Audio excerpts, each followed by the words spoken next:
Bir Allah onların arasında ruzilərini bölüb və hər birinə yaradılış aləmində, dünyada yer müəyyən eləyib Allah, hər bir insan üçün.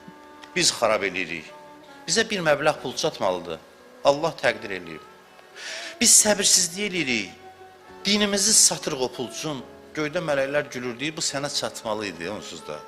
Sən niyə görə səhv yolla getdin? Bu sənin idi. Niyə səbirsizlik elədin? Biraz yubandırdılar ki, görsün sən özü necə aparırsan. Onsuz da sənin idi. Biraz yubandırdılar. O yubandırmaq səbəb oldu ki, sən getdin, hər yola əl atdın, sənə onsuz da ayrılan halal ruzunu getdin haram yolundan qazandın. Mələklər təəccüblə baxır. Sən onsuz da Allah sənə bir neymət verəcəkdi ki, sən hörmətli olacaqdın. Hə? Onsuz da hörmət, izzət sənin üçün idi. Sən getdin başqa yollarla hörmət qazanmağa, qəlbləri əl almağa. Lazım deyildi. Sən oturardın yerində, Allah hörməti sənə verəcəkdi. Gətirib, ayağıva gətirəcəkdi. Bəzilərinə təqdir olunub ki, o heç vaxt zəngin adam olmayacaq.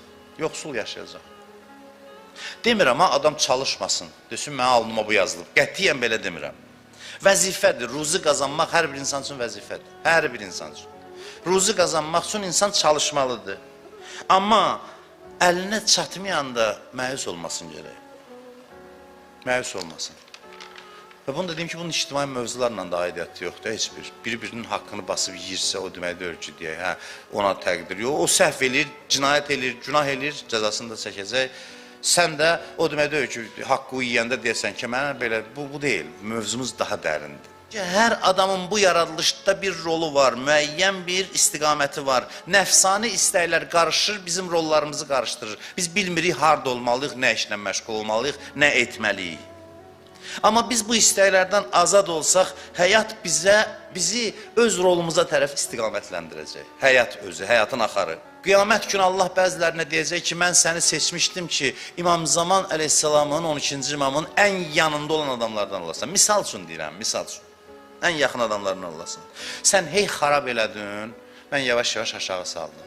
Dedim, yox, 10-cu adam olacaq, sonra dedim, 100-cü adam olacaq, sonra dedim, 1000-ci adam olacaq, sonra dedim, yox, sən o qədər xarab elədin ki, mən dedim ki, bu işin əhli deyil, çıxartdım səni, özün elədin. Sənin üçün yer ayrılmışdı, düz orada, düz. Səndə o istedad var idi, o potensial var idi, yaxud da belə deyil, bu təqdir buydu. Təqdir buydu ki, sən gedib orada o məqamda olasan.